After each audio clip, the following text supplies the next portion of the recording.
Police അതിക്രമങ്ങളെക്കുറിച്ച് വ്യക്തമായ അന്വേഷണം നടത്തണം എന്നാവശ്യപ്പെട്ടുകൊണ്ടാണ് ഉന്നതാധികാര സമിതിയെ നിയോഗിച്ചിരിക്കുന്നത്.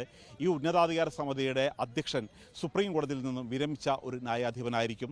മാത്രമല്ല ഇതിലെ അംഗങ്ങൾ വലിയ തരത്തിലുള്ള സത്യസന്ധരായിരിക്കണം, ഹൈ ഇൻറ്റഗ്രിറ്റി ഉള്ളവരായിരിക്കണം എന്നുള്ളൊരു കാര്യം കൃത്യമായി ചൂണ്ടിക്കാട്ടിയിട്ടുണ്ട്. CJP അതുകൂടി ഉൾക്കൊണ്ടുള്ള അംഗങ്ങളെയായിരിക്കും തീരുമാനിക്കപ്പെടുക. അംഗങ്ങൾ CBIയിൽ നിന്ന് വിരമിച്ചവരുണ്ടാകും, പോലീസിൽ നിന്ന് വിരമിച്ചവരുണ്ടാകും. ഇതുകൂടാതെ ഡൽഹി ഹൈക്കോടതിയിലെ നിലവിലെ ജഡ്ജിമാരോ വിരമിച്ച ജഡ്ജിമാരോ ഉണ്ടാകും. ഇവർക്ക് ഏതെങ്കിലും തരത്തിലുള്ള ഇടക്കാല ഉത്തരവ് സമർപ്പിക്കണമെന്നുണ്ടെങ്കിൽ അതിനുള്ള ഒരു സൗകര്യം കൂടി ഉണ്ടാകും എന്നുള്ളൊരു കാര്യം സുപ്രീം കോടതി വ്യക്തമാക്കിയിട്ടുണ്ട്.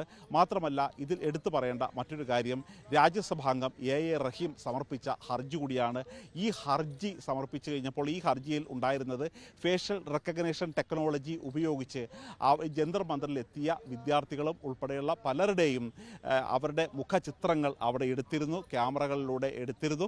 ഇത് ഒരു കാരണവശാലും ദുരുപയോഗം ചെയ്യാൻ പാടില്ല എന്നൊരു കാര്യം വ്യക്തമാക്കിയിരുന്നു. മാത്രമല്ല ഇത് സുതാര്യതയെ ലംഘിക്കുന്ന, ഭരണഘടന ഉറപ്പ് നൽകുന്ന മൗലിക അവകാശങ്ങളുടെ ലംഘനമാണ് എന്നുള്ളൊരു കാര്യം കൂടിയാണ് ഈ സുപ്രീം കോടതി വിധി ഉയർത്തിക്കൊണ്ട് തന്നെ AA റഹീം വാദിച്ചിരുന്നത്. അതുകൊണ്ട് തന്നെ ഇക്കാര്യങ്ങൾ സമിതി പരിശോധിക്കേണ്ട കാര്യമില്ല, മറിച്ച് സുപ്രീം കോടതി തന്നെ ഇക്കാര്യത്തിൽ തീരുമാനമെടുക്കാം എന്ന് തന്നെയാണ് അറിയിച്ചിരിക്കുന്നത്.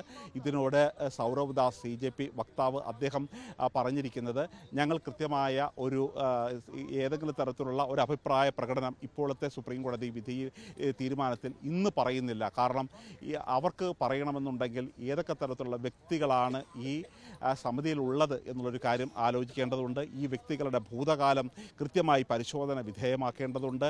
അവർ ഏതെങ്കിലും തരത്തിലുള്ള ഒരു കളങ്കിത വ്യക്തികളാണോ എന്നുള്ളൊരു കാര്യം പരിശോധിക്കേണ്ടതുണ്ട്. അതൊക്കെ പരിശോധിച്ചതിന് ശേഷം മാത്രം കൃത്യമായ ഒരു തീരുമാനം അറിയിക്കാം എന്നുള്ളൊരു കാര്യമാണ് CJP വ്യക്തമാക്കിയിരിക്കുന്നത്.